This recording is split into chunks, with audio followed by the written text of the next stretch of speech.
Crypto Trader is proudly brought to you by eToro. Discover a simpler way to trade and invest in cryptocurrencies and more.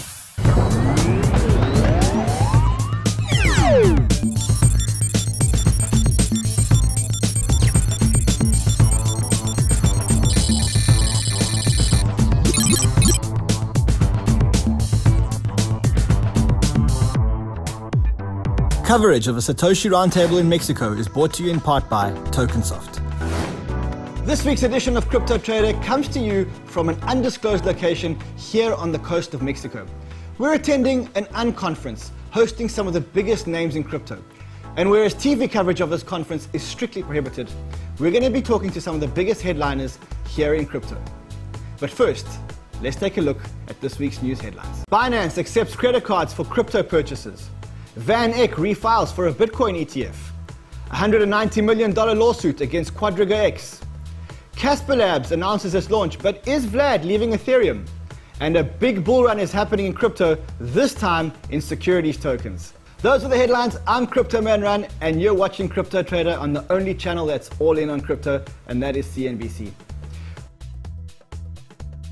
Binance announced this week that it would start accepting credit cards for crypto purchases on its platform. The move is seen as another big step in crypto adoption, and tonight I've got the founder of the company whose technology is powering this innovation. Nimrod, apparently your company is responsible for the magic behind the Binance announcement. Tell us more about the announcement. So starting from, I think, Thursday, you're now able to purchase crypto using your regular worldwide credit or debit card on the Binance platform as well. So Nimrod, does this mean that anyone who has a credit card can now buy crypto on Binance? Pretty much, yes. There are certain limitations, meaning that there are certain countries which we can't serve, certain states in the US which we can't serve for now. We're constantly expanding the service. There are limits on the amounts that you can buy. Maximum right now is $10,000 a day, $50,000 a month. But yeah, basically we're thriving constantly to make it more accessible to everyone. So yeah. Nimrod, explain to me what happens in the case of a chargeback where people buy crypto on their credit card and then go back to the bank and reverse the transaction in the form of a chargeback. So I think the biggest issue with the credit cards and the crypto ecosystem in general, and the reason we started this business, and the fact that credit card for this world were were announced as the holy grail, is the fact that you are able to commit a chargeback on a transaction, meaning that had I stolen your credit card and used it to buy crypto, and then you found out, you can still get the protection of the credit card and receive the funds back. So what Simplex does essentially is collect some 700 attributes per transaction in real time, understand if this transaction is fraudulent or not, block the fraudulent one, and allow only the ones that won't end up in a chargeback, hence protecting the merchant. So the exchange, when they're fulfilling the crypto transaction, are always safe. Otherwise, it would have been suicide on their part. So am I right in saying that Simplex's business model is to take bets on the risk and effectively protect the merchants against the risk of chargeback? Absolutely, though it's not a bet, it's a very well-educated guess. We are doing everything we can in order to mitigate that risk, meaning that about 100 people of our staff are working constantly on that system to make it constantly better, both by blocking all the bad guys, but also allowing all of the good guys to pass. Nimrod, it sounds like the kind of model that you can use in any kind of industry. Are you guys focused on crypto, or are you applying this model to other industries? Today, it's still very much our core business. Having said that, it's a very true distinction. The fact that basically crypto is just a very high-risk product in e-commerce, meaning that if we know, and obviously we do, know how to protect a transaction in the crypto ecosystem, being the highest fraud risk ecosystem, we're able to expand our services into other verticals which are also considered high fraud risk, like marketplaces, for example. Is there any additional cost to the user? If a user spends $10,000, does he get $10,000 worth of crypto? No, far from it. You have to pay the credit card processing fees. and the fees are based on the volume that the merchant is driving through us and whatever they want to add or subtract from that. But yeah, the credit card companies are always getting paid. The banks on the way are always getting paid. I think, at the end game that we're all waiting for, where crypto is massively adopted, there wouldn't be a need for such a service. But, in the next decade or two, we'll still need on-ramps and off-ramps. Nimrod, so the big announcement, of course, was that you guys made the service available on Binance. But are there other vendors using the service? So we're working with about 100 companies right now. Not all of them onboarded, but we have quite a few websites, quite a few wallets, and we're speaking with pretty much everyone in the industry. I'd say that almost anywhere except Coinbase, where you can buy today with a credit card, it's most likely through us. Again, the fact that we're providing it risk-free for the exchange or the broker or the wallet is massive for them. If they don't use us, they're paying for their own chargebacks. What does this mean for crypto adoption? I think it's a massive thing. I think that the fact that people are able to buy easily, immediately from anywhere at any time is huge. And I think that the next product to be released very soon is the flip side, meaning sell crypto and take money to your credit or debit card. I think that one of the biggest issues for user is accessibility both in and out. And the fact that we're providing that will definitely push mass adoption.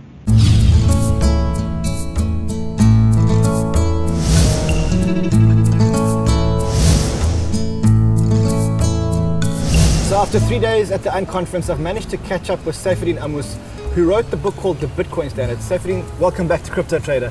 Thank you for having me, Ran. 3 days of Unconference and a lot of talk about adoption. Are we getting enough more Bitcoin adoption? Overall, if you think about 10 years, the value of Bitcoin and the amount of adoption that it has achieved in only 10 years as a technology, I think it's fair to say it has been a success overall. How many users? It disappoints people who would have expected more, but I think that's more a reflection of their unrealistic expectations rather than the reality of the technology, which has been progressing pretty fine. How many users do you think Bitcoin has in the first 10 years of its existence? I've read different estimates of, the best I could come up with is that it's somewhere between 10 and 100 million people. Yeah. Probably somewhere around 20, 30, 50, maybe something like that. This is my estimate. And do you think that now we're at a faster rate of Bitcoin adoption, or do you think that the rate has slowed down because of the bear market?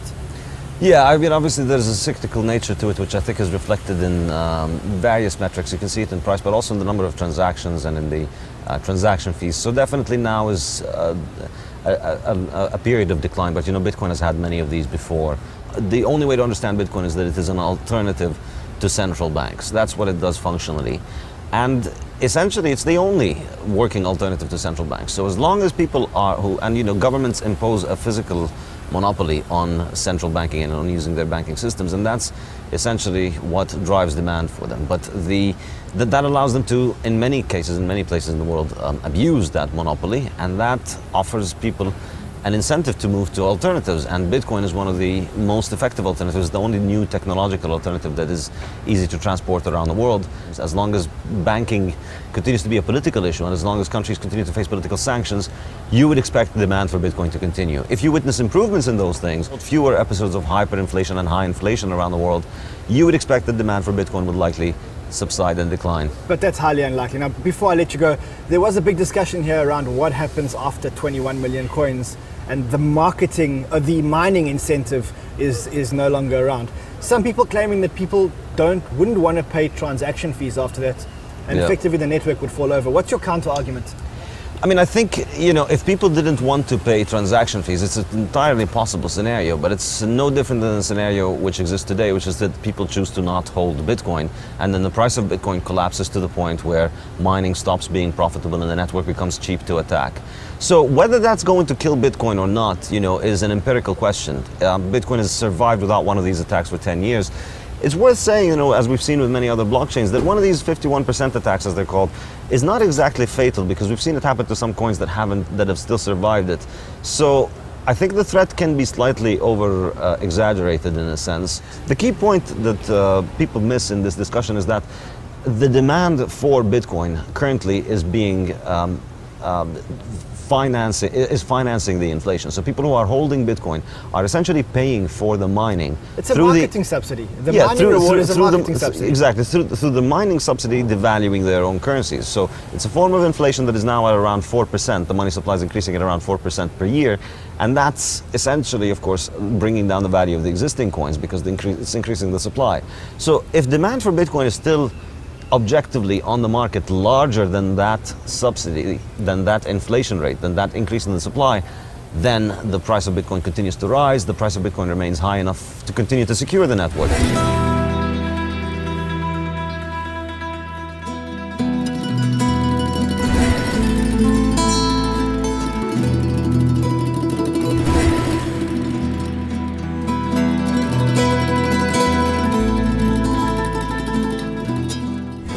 The long-running saga around the Bitcoin ETF continues. This week, Van Eck announced that they had once again filed an application for a Bitcoin ETF with the SEC.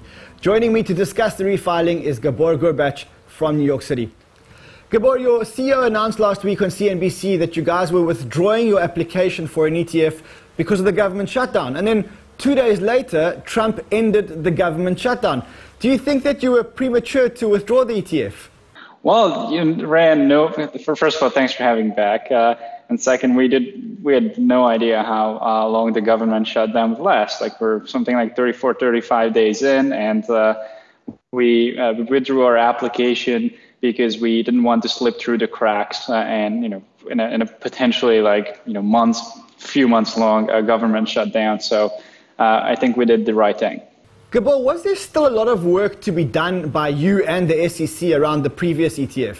Well, yes. So we were fairly clear that there is work to be done related to the Bitcoin ETF, and the three areas are pricing, custody, and market manipulation related concerns. And we believe that we have reasonably good answers to all of those questions, but it takes time to iterate it with them. And, when there's no one in the office and no one picks up the calls, then you can't solve those questions. So certainly we didn't want to get an answer that might not be the answer what we wanted for the ETF because everyone's out of the office. So this week you refiled the proposal. Is it the same proposal, or have you guys made changes to the ETF proposal?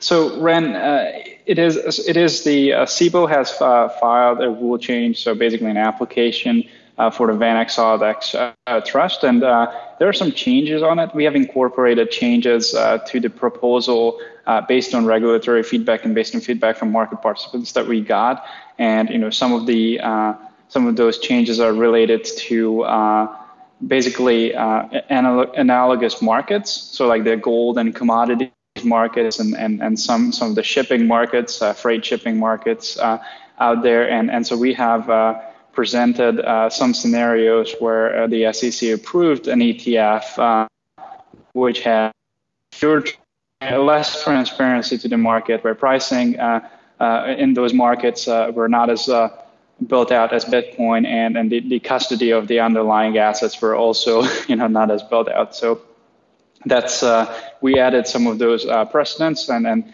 we have made an effort last year actually to publish some of our correspondence with the regulators and meetings that we had to let the market know what we learned. And again, those things are related to custody, pricing, and market manipulation.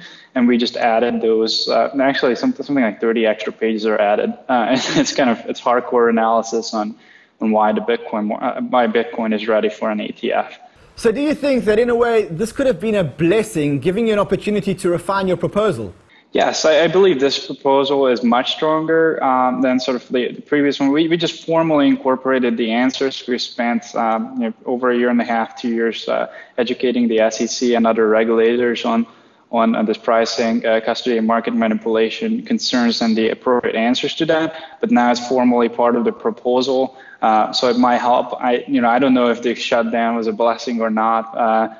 Because we said that timeline apart, we're committed to bringing a Bitcoin ETF to market, and this 240-day periods is sort of people look at it as a formal and very important timeline, but I just look at it as something that is imposed by law. I think the most important thing is just solve the problems and get a Bitcoin ETF to market.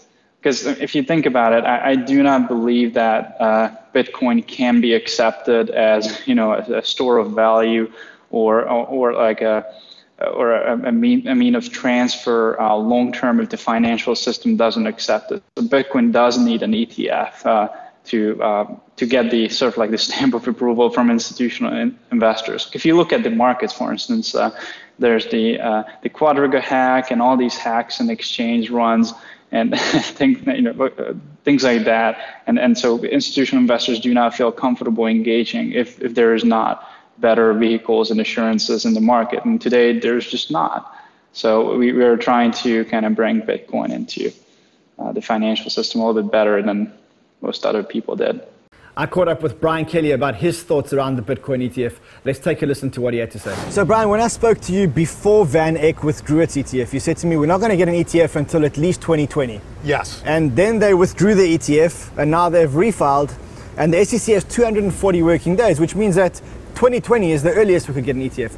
But what was your thinking? No, I guess I was right, but it wasn't because I thought they were going to withdraw. No, so my thoughts is the SEC has been fairly clear about what they expect, and they expect that there is a global exchange that is regulated by them, or at least there is an exchange that's regulated by the SEC or one of the regulatory agencies in the US, and that the majority of the trading or some portion of the trading that is meaningful trades on that exchange. So they have the ability to view through that.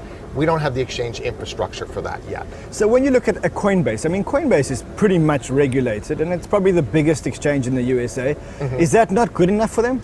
Apparently not. Otherwise they would have approved it at this point in time. I think they're thinking something more like maybe what ICE does with Bakkt, right? One of the kind of the bigger exchanges. Maybe NASDAQ comes in.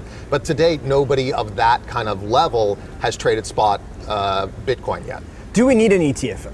I do. I think so. I think the investing public should have the ability to invest in Bitcoin, right? I mean, why is the only way to get into Bitcoin is either to buy it via Coinbase or hold your own private keys, or to come to somebody like me and have to be an accredited investor? You should be able to buy Bitcoin. It's a legitimate asset. You should be able to put it as part of your portfolio. It's completely non-correlated to everything else. So why shouldn't investors have that option? What do we need to do other than having one big regulated US exchange? What else does the industry need to do to convince the SEC that it's a good thing to have an ETF, or to allow us to have an ETF? I think probably the best thing, and Hester Pierce, I guess, has put it best, is that the understanding that the retail investor should have the opportunity to invest in this asset. A new protocol called Casper Labs has sent rumors in the industry that Vlad Zamfir may be leaving Ethereum. After the block broke the story, both Vlad and Vitalik denied this vehemently. So I thought I'd catch up with one of the founders to find out what the real story was. So Scott, is Vlad leaving Ethereum? No, absolutely not. It was a completely unfounded rumor. Vlad doesn't work for Ethereum. Vlad is a researcher for the Ethereum Foundation. Okay, so Vlad's not leaving Ethereum. Is he taking a step back from Ethereum to start spending more time on this new protocol? Vlad is not taking a step back or forward. I've spoken to Vlad. Vlad is the lead researcher for CBC Casper. It is a scaling solution built for Ethereum. There are a number of scaling solutions being built and proposed for Ethereum. Okay, so let's talk about this. So Ethereum was having scaling problems. They tasked Vlad with doing research as to how to scale it, and Vlad publishes a paper around Casper. Yes. What happens then?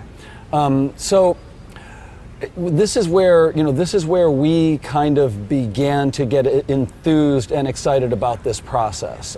We learned about the CBC Casper protocol, and we began to believe that there was an opportunity for a new blockchain based on this Casper protocol, regardless of whether Ethereum decides to use it or not use it. We're huge believers in Vlad's vision of CBC Casper. So what is Casper Labs? What is this new protocol? So Casper Labs is a research and development firm that is building a public blockchain. based on Casper protocol. And what kind of public blockchain is this? Is this a proof of work, proof of stake? It is a pure, decentralized, proof of stake blockchain. There's a crypto bull market happening right now. And if you can't see it, you're probably looking in the wrong place. With the launch of the T0 platform last week, it seems that securities tokens are taking center stage.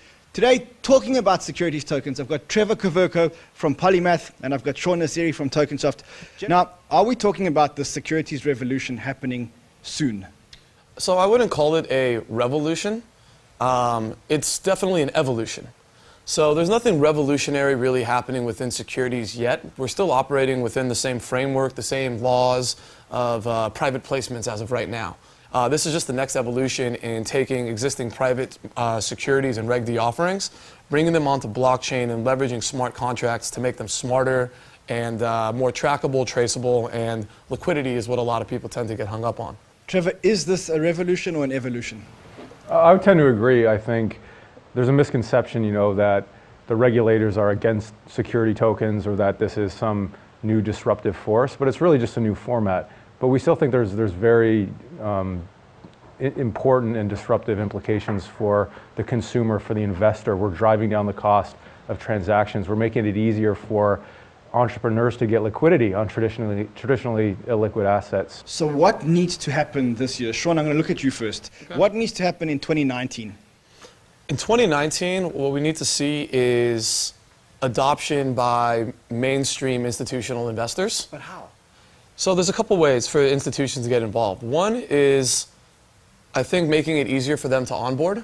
Right now we have to go through, there's KYC AML, there's investor accreditation, which for many people, by bringing it online, streamlines it and makes it easier, especially for foreign investors, which is really a major upside to having these digital securities. But for traditional investors who've been writing checks for years, for them to go online and type in all this information and upload documents is a pretty big hurdle. Trevor, what are you looking for this year? I want to see more investor demand. That's obviously the big gorilla in the room right now, is how do we get incentivized investors to actually put capital into this space. I also want to see more high quality issuers come to the space. At Polymath, that's what we kind of focus on, is how can we bring top quality supply with top tier issuers, marquee entrepreneurs that are issuing a token, whether that's an equity token, whether that's a limited partner share in a fund that's getting tokenized. So we're here on the coast of Mexico, and as I said before, we're attending an unconference. Any television footage here at the unconference is strictly prohibited. But I caught up with some of the attendees to find out what they thought were the biggest themes of the conference. So Simon, we've been here for 3 days here at this unconference. What are the big takeaways for you? The big takeaway for me is the quality of people that are attracted in a bear market. These are people really building stuff. There's new industries coming from this, and it's really got rid of a lot of the noise and the people that weren't meant to be here. Okay, now that the noise is gone, what did you hear at the conference that made you think these are the big themes for 2019? Well, I think the obvious one is security tokens. Everyone's excited about that. There's lots of people making announcements and developments in that space. We also had a hacked exchange, which just shows what can happen, how unprofessional industry still is in certain elements. And also a lot of people here from the institutional side, and they're looking to launch products in our space as well. Okay, let's talk about the hacked exchange first. So you've got an exchange where the owner kept the private keys. What does that mean for the industry? I mean, that seems almost negligent. It's nothing short of negligent. So we're seeing that there's exchanges that are managing millions of dollars worth of people's clients' money, and they're not even putting in basic contingency planning. Now, I'm not saying that's easy, because it's a very tricky thing, learning how to manage other people's money in the crypto space. But that's basic. This is a multi-sig wallet. All you need is to have 2 other signatories and you're good to go. Absolutely, and we're going to discover whether it was just simply somebody scamming money out of the customers, or whether it is just negligence. Okay, now let's talk about the institutional investors coming into our space. At this conference, we had people from Fidelity, we had people from all the other big institutions. What do you think they think when they look at this industry? Where are they going to play? So I think what I discovered is that we've kind of been through a cycle, and originally the institutions were all about blockchain and not Bitcoin. And then they were trying to build their own things. And now what we're seeing is that building infrastructure specifically for Bitcoin, and they're seeing everything else as too risky to be involved with. So they're looking at laying the foundation of custodial solutions, and the hack is just an example of why the institutions are going to want to come into this and have more professional solutions for holding other people's assets. So they're coming in to professionalize our industry, so that's probably a good thing. It can be a good thing, but at the same time, I also like the other side of the industry, which is where Bitcoin was designed for you to own your own money, spend your own money, and not use custodial solutions. But people want to onboard into a professional institution, and then eventually, hopefully, they learn how to store their own assets and get the true benefits of crypto. Let's take another contrarian view.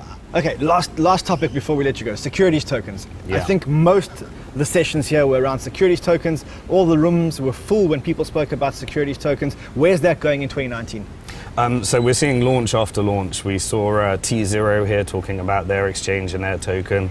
We launched a couple of products here. We've had our first security token wallet approved by Apple today, the BF wallet. And Bank to the Future, we started launching into beta trading for some of the largest companies like Bitfinex in our space. So we can buy Bitfinex equity? Yeah, so qualifying investors on our platform can buy Bitfinex equity, and we're looking at gradually iterating into the security token market through our wallet. So would you say that at Bank to the Future you've pivoted and now you're all in on securities tokens, or are you still in this utility token play? We never really were in utility. We built our foundation in equity. We got equity in Bitstamp, in Bitfinex, in Bitfarm, and over 100 of the largest companies in the industry.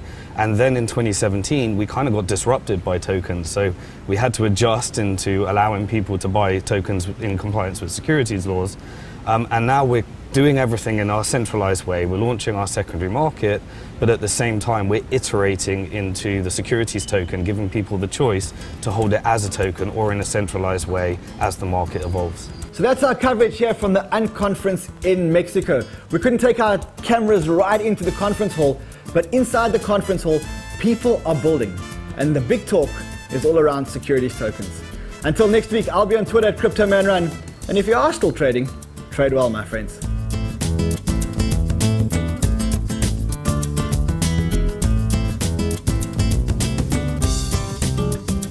Crypto Trader is proudly brought to you by eToro.